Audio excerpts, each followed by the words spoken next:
YouTube channel के सभी छोटे बड़े दर्शकों को बीजीएस परिवार की तरफ से प्यार भरी नमस्कार। प्रिय दर्शकों, मैं ज्ञानचंद। आज हम वीडियो स्टार्ट करने से पहले मैं आपको एक क्विज देने जा रहा हूँ। उस क्विज का जवाब आपने मुझे अगले मेरे वीडियो आने से पहले देना है, कमेंट्स के थ्रू देना है। यदि आप सभी मुझे कमेंट्स के थ्रू जवाब दे देते हैं तो ठीक है, नहीं तो अगले क्विज वीडियो स्टार्ट करने से पहले इस क्विज का आपको रिप्लाई दूंगा। तो क्यूज़ ये होगा आज का कि आपने यहाँ से जो जैसे मैं बैठा हूँ, जिस पोस्चर में बैठा हूँ, ये आपने देखना है कि इसके कमेंट्स आपने बड़े शॉर्टकट में लिख के भेजने हैं। और इसी क्यूज़ से रिलेटेड मैं आपको एक एग्ज़ाम्पल भी देता हूँ। फॉर एग्ज़ाम्पल, जिस तरह कहते हैं कि टेक्स्ट बुक में एक्सरसाइज से पहले एग्ज़ाम्पल होते हैं, तो मैं आपको पीछे आज से 30-35 साल पीछे ले चलता हूँ। तो आपने चंडीगढ़ में देखा होगा, यदि कोई चंडीगढ़ में रहता नहीं है तो चंडीगढ़ में आना जाना सभी का लगा रहता है। तो कोई अपने बच्चों के पास आ रहा है, कोई रिश्तेदारों के पास आ रहा है, लेकिन देखा सभी ने होगा कि चंडीगढ़ में कुछ औरतें होती हैं जो अपना बिजनेस करती हैं। तो ये औरतें आज से 30-35 साल पहले मैं आपको उनके बारे में बता रहा हूँ कि उनके सर के ऊपर एक स्टील के बर्तनों की टोकरी होती है। वो टोकरी सिर पे उठाए होती है और कुछड़ में उनके पुराने कपड़ों का एक बुझका होता है। तो लेडी जो 11 बजे निकलती हैं और 3-4 बजे तक अपना काम कर लेती हैं। तो जब वो कोठियों में घूमना शुरू करती है तो सिर पे टोकरी होती है, इधर पुराने कपड़े पैंट कमीज़ें होती हैं जो उन्होंने कपड़े बर्तनों के बदले में लिए होते हैं। तो बड़े प्यार से आवाज़ लाती हैं, स्टील बर्तन या स्टील बर्तन या। तो वो सभी यानी कि कोठियों में सभी बीवियों को झांसा दे के उस टाइम वो बड़ी मुश्किल से अच्छी सी अच्छी स्टील की प्लेट जो 10-15 रुपये की आ जाती थी, तो 10-15 रुपये की एक स्टील दे के, कोई पुरात दे के 2-3 पैंटें वो कोठियों में से मैडमों से ले लेती थी।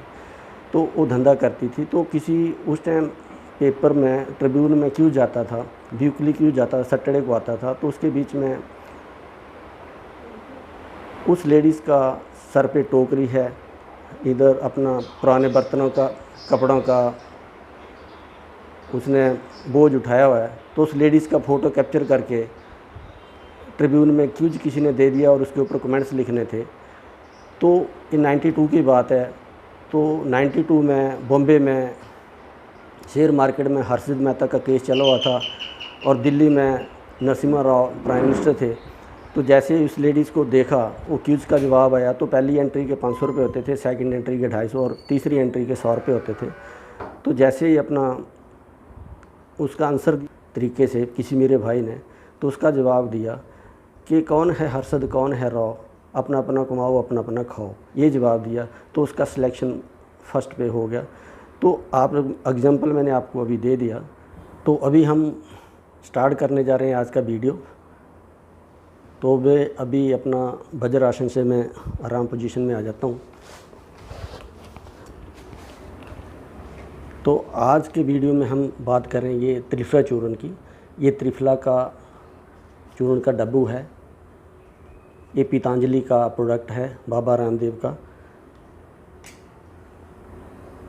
तो इसका श्लोक त्रिफला खाओ रोग भगाओ।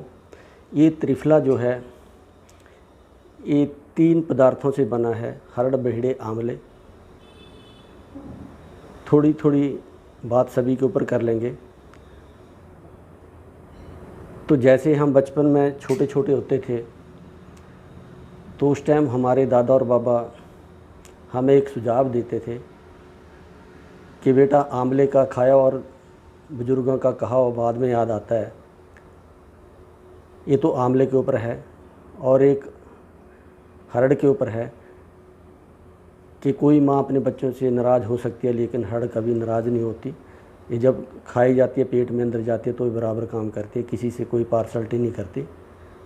और बहेड़ा जो है, बहेड़ा इसके ऊपर कोई स्लोगन तो है नहीं, लेकिन इन आंवले और इसकी हरड़ की जो जो इनके गुण उनको मजबूत करता है।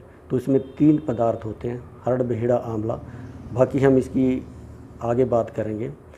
तो मैंने अभी ये बोला है कि त्रिफला को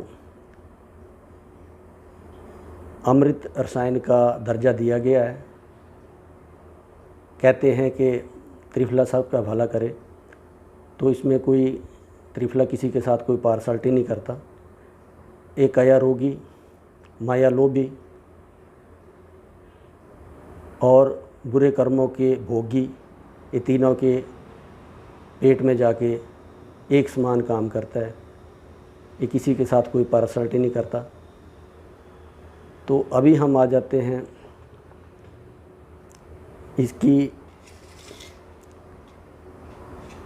मैन्युफैक्चरिंग के ऊपर, कि इसको, इसकी प्रेपरेशन के ऊपर, कि इसको बनाना कैसे है और इसका बनाने का तरीका क्या है, कितना हरड़ डलेगी, कितना भेड़ा डलेगा, कितना आंवला डलेगा। तो हम कहते हैं हरड़ भेड़ा आंवला, पहले हरड़ आता है, फिर भेड़ा आता है, फिर आंवला आता है। तो यदि हम तीनों का कम्बिनेशन करें, तो यदि हम त्रिफला चूर्ण बनाने जा रहे हैं, तो यदि मैं 100 ग्राम हरड़ का चूर्ण डालूँगा तो मुझे उसका डबल भेड़े डालना पड़ेगा, 200 ग्राम मुझे भेड़े डालना पड़ेगा, 3 गुना मुझे 300 ग्राम मुझे इसके बीच में आंवला डालना पड़ेगा। तो इसकी रेशो 1.2.3 आ गई। ये 3 का अनुपात आ गया, 1, 2, 3 का अनुपात इसके बीच में आ गया। तो आपने इस तरीके से इसको बनाना है। तो आज की डेट में थोड़ा ये घर में बनाना मुश्किल है, क्योंकि इतना कोई हार्ड इसका बनाने का तरीका हार्ड है, तो इसको मिक्सी में पीसना आसान बात नहीं है।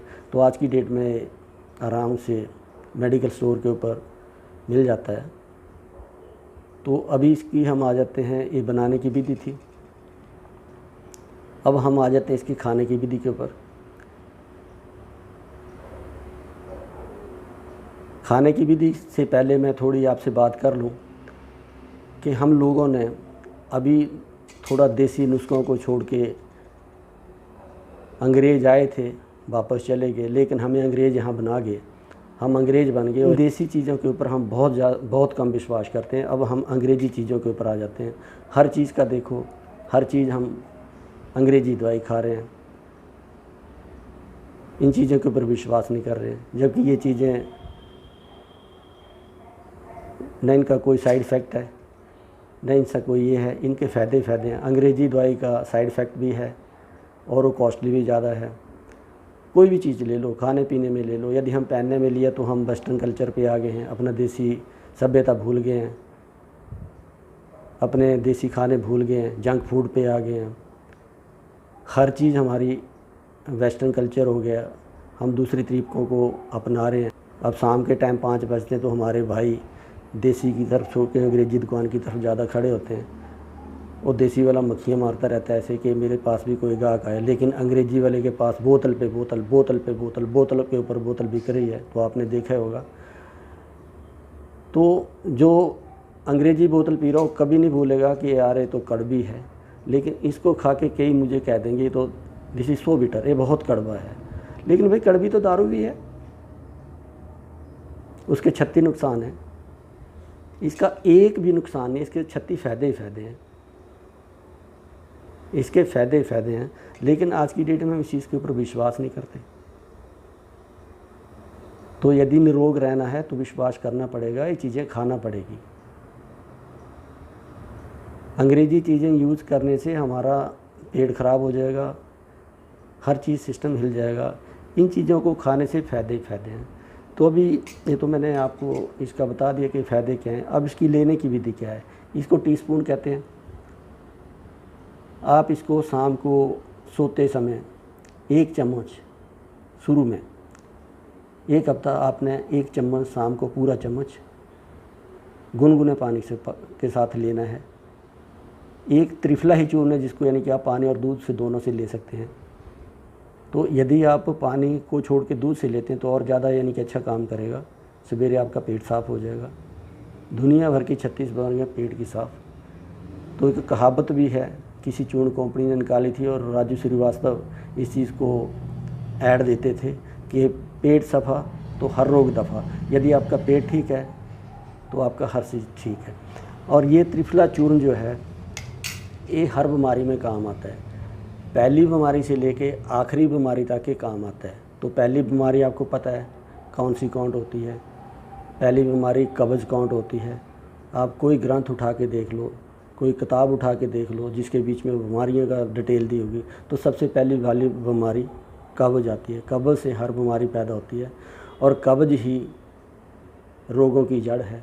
तो पहली बीमारी कब्ज़, और ये चलते चलते सारी बीमारियों को ठीक करते करते आखिरी रोग तक चली जाती है, उसको भी ठीक कर देती, जिसका हम नाम लेना भी अच्छा नहीं समझते, जिसको कैंसर कहते हैं। यदि आप इसको रेगुलर बेसिस के ऊपर खाएं और अपना हर सिस्टम खाना पचाना ठीक रखें तो आपका कैंसर तक इससे ठीक हो जाता है। अब इसमें घबराने वाली बात कोई नहीं है। आपने देखा होगा कि पहली बीमारी से लेके आखिरी बीमारी के मैंने बात की, तो बीच में अभी पिछले 3 साल पहले एक और बीमारी आ घुस आई जिसका नाम था कोविड-19। उसके लिए कोई दवाई नहीं बनी, उसके लिए दवाई कोई बनी नहीं। उसको गर्म पानी और काढ़ू ही दवाई थी उसकी, और ये चीज़ खाते रहे, गर्म पानी पीते रहे, उसका इलाज ये था। तो आप देसी चीज़ों के ऊपर विश्वास करिए, खाइए पिए, निरोग रहिए। तो इन्हीं शुभकामनाओं के साथ मैं आपको फिर एक बार इसी चीज़ का सुझाव दूंगा कि आप अंग्रेज़ी चीज़ों को छोड़ के देसी चीज़ों को अपनाएं, निरोग रहें, निरोगी बनें, स्वस्थ रहें, तंदुरुस्त रहें, जहाँ भी रहें खुशहाल रहें। इन्हीं शुभकामनाओं के साथ नमस्कार।